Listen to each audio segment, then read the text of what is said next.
하나님의 말씀보다 경제적 이익을 더 중요하게 여긴 사람들, 그런 주제로 말씀을 전하겠습니다. 하나님의 말씀보다 경제적 이익을 더 중요하게 여긴 사람들.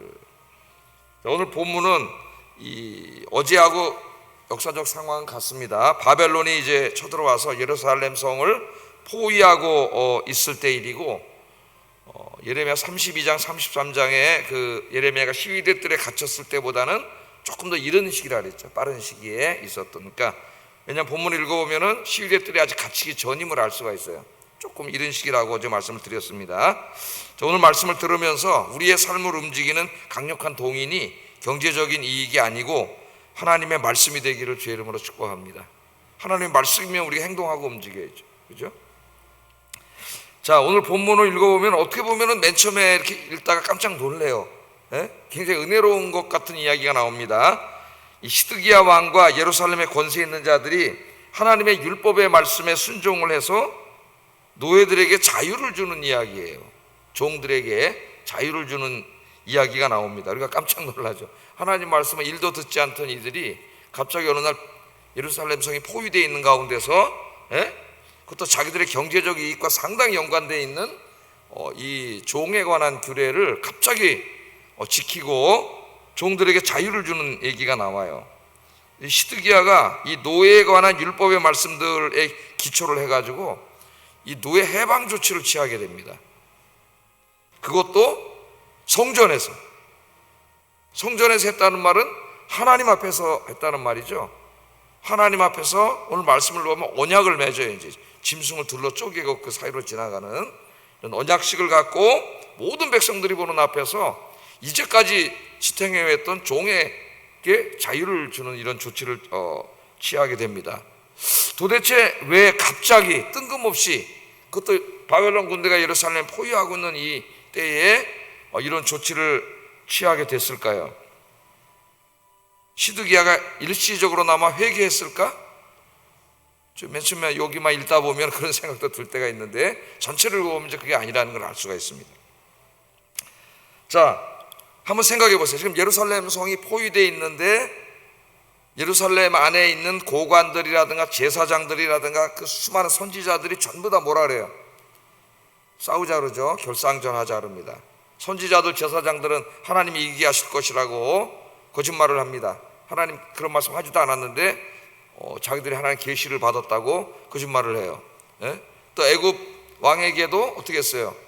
도움도 청해놓고 막 이런 지금 상황에, 자, 이런 상황에서 시드기야 왕이 이제 결정을 내려야 되는데, 지도자는 뭐 이런저런 사람들의 이야기를 다 듣지만 결국 자기가 결정을 내려야 되는 사람이고 책임을 져야 되는 사람이 지도자입니다.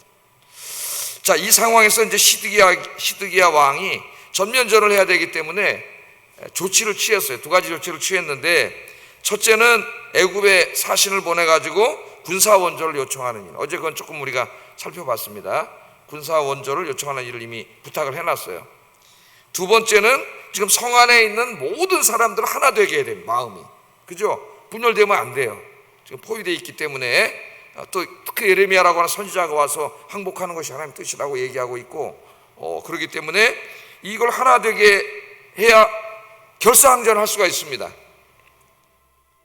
자, 그런데 이 지금 예루살렘 성 안에 있는 모든 남성들을 군사로 징집하고 그들을 하나로 뭉치게 하는데 지금 이 예루살렘 사회에 걸림돌이 있어요. 걸림돌.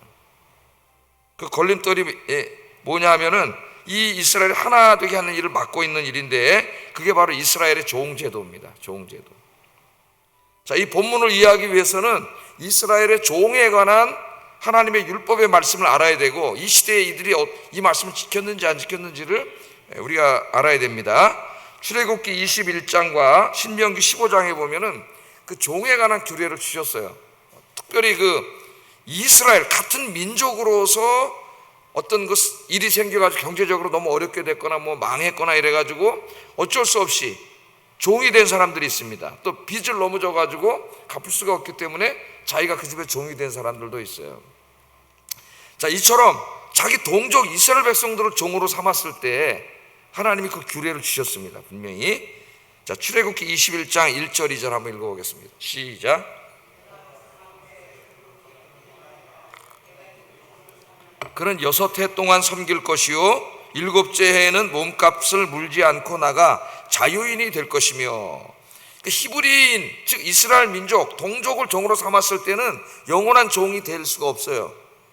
언제 풀어주라 그랬어요? 안식년이 될 때. 안식년은 7년마다 한 번 돌아오잖아요. 그러니까 그 종이 되는 기간, 내가 이스라엘 백성들에게 내가 어떤 옆집 사람한테 돈을 많이 빌려줬는데 못 갚았어. 그래서 그 사람이 이제 몸으로 빚을 갚기 위해서 나에게 종이 됐어요. 그 영원히 종이 되는 게 아니에요. 최장 아무리 길어봐야 안식년이 돌아오면 자유를 줘야 됩니다. 그 최장 6년밖에 안 되는 거죠. 그죠? 안식년이 3년 남았다면 3년밖에 안 되는 거예요. 종으로 삼는 기간이. 안식년에 풀어줘야 되는 규례를 주셨습니다. 똑같은 말씀이 출애굽 2세대들에게도 똑같이 주어져요. 신명기 21장 12절도 한번 읽어보겠습니다. 시작. 6해 동안 너를 섬겼거든 7째 해에 너는 그를 놓아 자유롭게 할 것이며. 이렇게 하나님께서 말씀을 주셨습니다. 그러니까 안식년이 되면 이스라엘의 모든 종들은 다 자유를 줘야 돼요. 돌려보내야 돼요. 그렇게 하나님 말씀을 하셨습니다. 6년 이상은 절대 안 된다. 그렇게 하나님이 제안을 주셨죠. 자, 이 율법의 말씀은 힘이 없고 또 가난해서 어쩔 수 없이 자기 몸을 팔 수밖에 없었던 사람들에게는 그 사람들을 보호하는 굉장히 중요한 법이죠. 이 말씀이. 그러니까 이 고대 사회에 이렇게 발전된 개념의 법이 있었다는 게 놀랍습니다. 누가 하신 거예요? 하나님께서 이런 법을 만드신 거죠. 약자들을 위해서. 그런데 이 율법의 말씀은 권력이 있고 부유한 사람들에게는 경제적으로 엄청난 손실을 가져오는 법이에요. 지금 우리 사회로 말하면은 어려운 사람들이 자기 집과 땅을 팔았어요. 나한테. 그거 내가 샀어요. 그럼 안식년이 되면 다시 줘야 됩니다. 주인에게. 똑같은 거예요. 그거는 지금 지킬까요? 사람들이 하나님 말씀이라고 순종할까요? 이 사람들이 이거 지켰을까요, 여러분? 지키지 않았죠. 왜? 그럼 너무나 많은 경제적인 손실이 오고 너무 아깝잖아요. 그죠? 돈을 얼마 때문에 내가 저 사람이 나에게 종이 돼서 일하고 있는데, 무슨 안식년이 됐다고 그 사람에게 다시 자유를 주면 내가 그 사람 빌려준 돈이라든가 엄청난 손해를 보잖아요. 그런데 이거 누가 하신 말씀이에요? 하나님이 하신 말씀이에요. 이 말씀에 순종해야 되는 거예요. 그런데 할 수가 없는 거예요. 너무 아까워서. 자기 경제적인 손해를 엄청나게 보니까 하나님 말씀에 순종하지 않았습니다. 자, 그러니까 이것은 이 자기의 사적이고 경제적인 이익을 위해서 하나님의 말씀을 우습게 한 거죠. 하나님 말씀보다 내 돈 버는 게 더 중요해. 이런 생각을 가지고 있었습니다. 예레미야 시대에 오면은 이건 뭐 아주 그냥 사회 일반적인 법칙이 됐어요. 그 누구도 하나님 말씀에 순종하지 않아요. 아무도 종을 자유를 주지 않습니다. 버젓이 율법의 말씀에는 안식년이 되면 다 자유를 주라 했는데 주지 않아요. 그러니까 지금 이 말씀을 알고 종살이하고 있는 사람들의 상당수가 있는데 그 사람들의 불만이 대단하겠죠. 불만이. 그러니까 이게 지금 성 안에 평상시에는 뭐 불만을 하든 말든 뭐 그냥 힘 있고 부자들이 그냥 부려먹으면 되는데 지금은 포위가 돼 있어요. 바벨론에게. 함께 저들의 도움이 필요해요. 저들이 군대로 와서 함께 싸워주지 않으면 다 싸워줘도 뭐 이길 수가 없는 판인데, 이게 지금 이길 수가 도저히 없는 거죠. 자, 이런 가운데 저들을 끌어들이고 저들의 충성을 받기 위해서는 저들의 불만사항을 들어줄 수밖에 없는 거예요. 그래서 오늘 시드기야가 정말 울며 겨자 먹기로 이 율법에 관한 말씀대로 노예를 해방시켜 준 겁니다. 이 종들을 8절 10절 한번 읽어보겠습니다. 시작. 시드기야 왕이 예루살렘에 있는 모든 백성과 한 가지로 하나님 앞에서 계약을 맺고 자유를 선포한 후에 여호와께로부터 말씀이 예레미야에게 임하니라. 그 계약은 사람마다 각기 히브리 남녀 노비를 놓아 자유롭게 하고 그의 동족 유다인을 중심으로 종으로 삼지 못하게 하는 것이라. 이 계약에 가담한 고관들과 모든 백성이 각기 노비를 자유롭게 하고 다시는 종을 삼지 말라 함을 듣고 순복하여 놓아주었다. 자, 이 예레미야서를 읽다가 시드기야가 하나님 말씀에 순종했다는 말이 오늘 우리가 처음 나왔어요. 처음 나왔어요. 그 말씀에 순종해서 놓아줬어요. 회개한 게 아니죠. 하나님 말씀대로 살아야 되겠다. 우리가 하나님 말씀대로 살지 못해서 지금 이렇게 어렵게 됐다. 이러고 시드기야가 진짜 회개했다면은 하나님이 지켜주셨을 거예요. 근데 절대 회개한 게 아니고 뭐예요? 순간적인 이익을 위해서 같이 망하면 안 되니까 저들의 마음을 사기 위해서 종의 이제 종에게 자유를 준 거죠. 그래야 저들이 군에 입대해가지고 다 모아서 함께 싸울 수 있으니까. 시드기야가 정말 이런 사람이었다면은 이 나라가 망하지 않았을 겁니다. 하나님이 지켜주셔. 정말 그런 사람이라면은 하나님이 지켜주세요. 잠깐은 잘못할 수 있지만 어느 날 깨닫고 하나님이 사인을 주셨을 때 깨닫고 이렇게 돌아온다면, 이게 진짜였다면은 망하지 않았을 겁니다. 근데 그렇지 않다는 게 이제 금방 나와요. 그 다음 말씀에. 자, 그런데 웬일인지 며칠이 지난 후에 갑자기 시드기야와 고관들의 마음이 변했어요. 변해가지고 어떻게 했다 그랬어요? 풀어줬던 종들을 다시 붙잡아다가 종으로 삼았다 그래요. 조석병기죠. 11절 한번 읽어보겠습니다. 시작. 복종시켜 다시 노비로 삼았더라. 지금 이 노비를 풀어줄 때 어떻게 했습니까? 그냥 선포만 한 게 아니에요. 성전에서 모든 백성들을 모아놓고 하나님 앞에서 계약식을 했습니다. 계약식까지. 동물을 쪼개 그를 지나가는 이런 하나님 앞에서 철저한 계약을 맺었는데 며칠 지난 다음에 다시 마음이 변했다 그랬어요. 아마 굉장히 아까웠을 거예요. 이 풀어준 게. 그러다가 갑자기 다 붙잡아 들여가지고 다시 종으로 삼았습니다. 또 왜 이렇게 변덕을 부렸을까요, 여러분? 여전히 지금 예루살렘 성 포위되어 있습니다. 왜 마음이 변했을까요? 본문에는 자세하게 설명되어 있지 않지만은 예레미야서를 계속 읽다 보면은 일시적인 상황 변화가 있었어요. 상황 변화가. 바벨론이 포위하고 있고 지금 애굽의 도움을 청했고 지금 여기 있는 모든 사람들을 다 모아서 힘을 합쳐서 같이 싸워야 되는데 지금 여기 이제 이 종으로 삼은 사람들 말씀대로 안 했잖아요. 법대로. 불만 세력이잖아요. 그래서 이 사람들을 하나로 끌어모으기 위해서 자유를 준 거 아닙니까? 자유를 줬어요. 그런데 갑자기 며칠 있다가 마음이 바뀌어가지고 그 사람 다 잡아왔단 말이에요. 어떤 상황 변화가 있었는가? 오늘 21절에 아주 희미하게 나오고 37장에는 조금 자세하게 나옵니다. 21절부터 한번 읽어보겠습니다. 시작.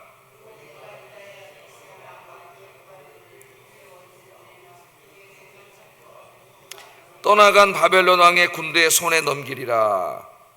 그러니까 떠나간 바벨론 왕이라고 갑자기 나오죠. 떠나간 바벨론 왕. 그러니까 바벨론 왕이 느부갓네살인데 느부갓네살이 지금 군대를 다 몰고 와가지고 주변 민족까지 다 끌고 와서 포위를 했는데 포위를 풀고 예루살렘 떠나간 거예요. 그러니까 떠나간 왕이라고 나오죠. 떠나간. 그 사람이 다시 돌아와서 너희를 치리라. 다시 돌아와서. 그러니까 일시적으로 떠났다는 것을 암시하고 있어요. 근데 이제 37장 4절 5절에 보면 좀 더 상세하게 나옵니다. 한번 읽어보겠습니다. 시작.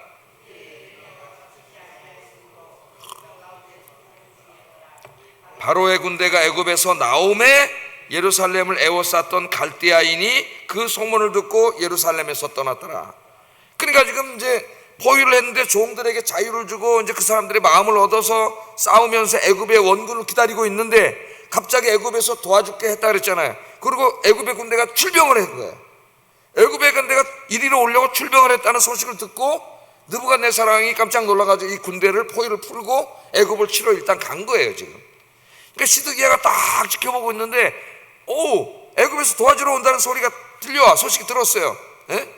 근데 보니까 바벨론 왕이 포위를 풀고 다 가버렸어요. 애굽하고 싸우러.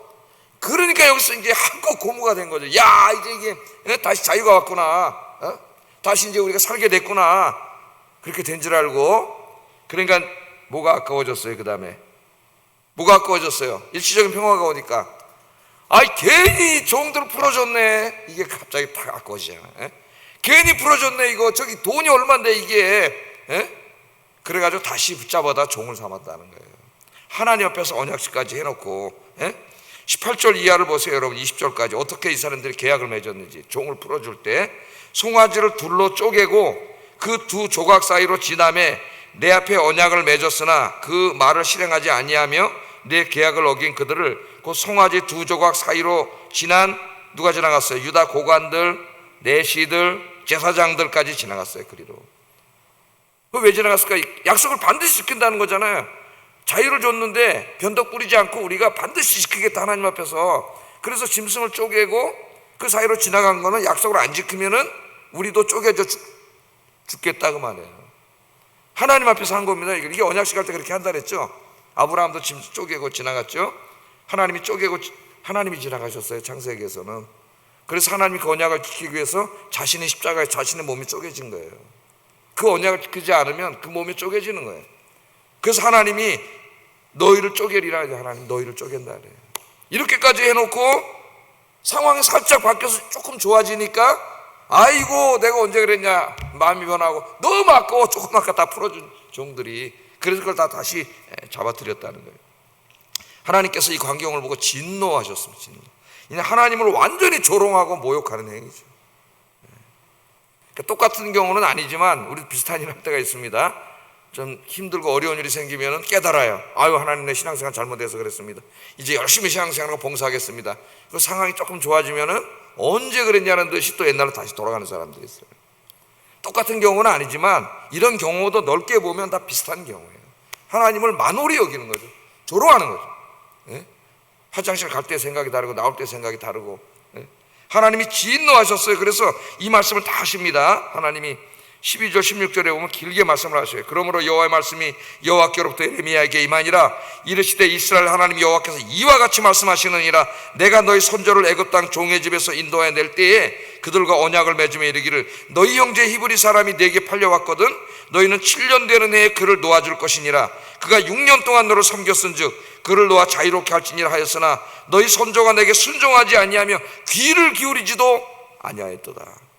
그러나 너희는 이제 돌이켜 내 눈앞에 바른 일을 행하여 각기 이웃에게 자유를 선포하되 내 이름으로 일컬음을 받는 집에서 내 앞에서 계약을 맺었거늘 너희가 돌이켜 내 이름을 더럽히고 각기 노아 그들의 마음대로 자유롭게 하였던 노비를 끌어다가 다시 너희에게 복종시켜 너희의 노비로 삼았도다.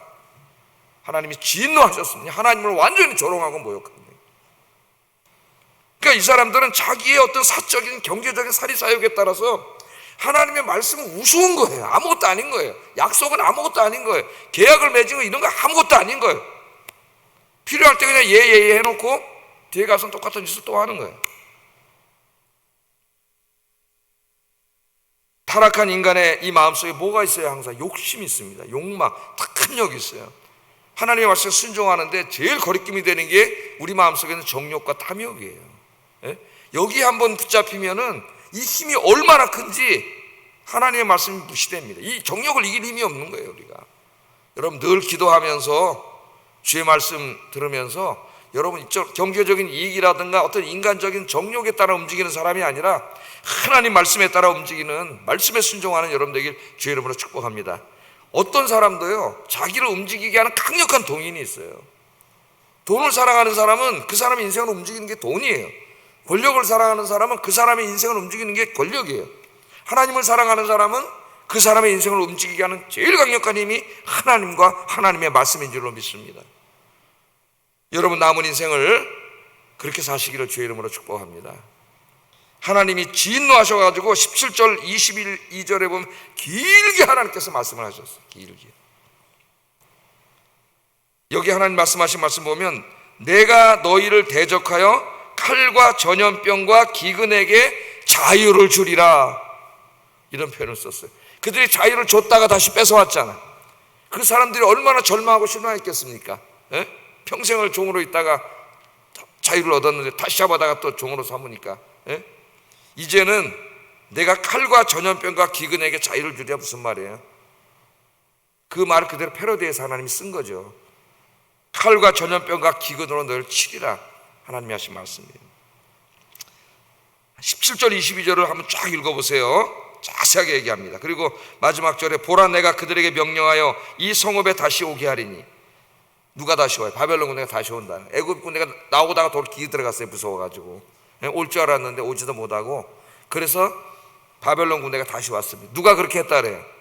느부갓네살이 그렇게 했지만 하나님 뭐라 그러세요? 내가 그렇게 하겠다. 내가. 예? 애굽이 도와주러 왔는데 애굽도 센데 하나님이 역사하시니까 겁나고 도로 들어가 버리고 바벨론 군대가 여기 다시 돌아와서 너희를 쳐서 너희가 처참한 황무지가 되게 하시겠다고 하나님께서 말씀하셨습니다. 정말 인간이 얼마나 사악하고 얼마나 불순종하는 인간인지를 이 조그만 사건 하나가 보여줘요. 이 지금 바벨론이 포로가 돼가지고 막 이축게 생긴 이 상황에서 잠깐 동안 예? 편안해지니까 그걸 또 못 참고 금방 옛날 죄악의 삶으로 다시 되돌아가 버리는 이 인간의 죄성을 이 단편적인 사건이 우리에게 보여줍니다. 여러분, 우리의 환경이 어떻든지, 어떻든지 어떤 환경 가운데 있든지 그게 뭘 중요하겠어요? 내 마음이 하나님을 향해야 되는데 어떤 환경 가운데서도 흔들리지 않고 오직 하나님만 바라보고 하루하루 한 걸음 한 걸음 달려가시는 저와 여러분 되길 주의 이름으로 축복합니다. 기도하겠습니다. 말씀을 생각하면서 기도합니다. 항상 하나님의 말씀을 묵상하고 하나님의 말씀이 나의 삶의 모든 것을 결정하는 기준이 되게 하소서. 내 경제적인 이익이 아니라 하나님 말씀이 기준이 되게 하소서. 두 번째, 나의 이득에 따라 움직이는 사람이 아니라 하나님의 말씀에 따라 움직이는 사람이 되게 하소서. 이 아침에 기도하겠습니다.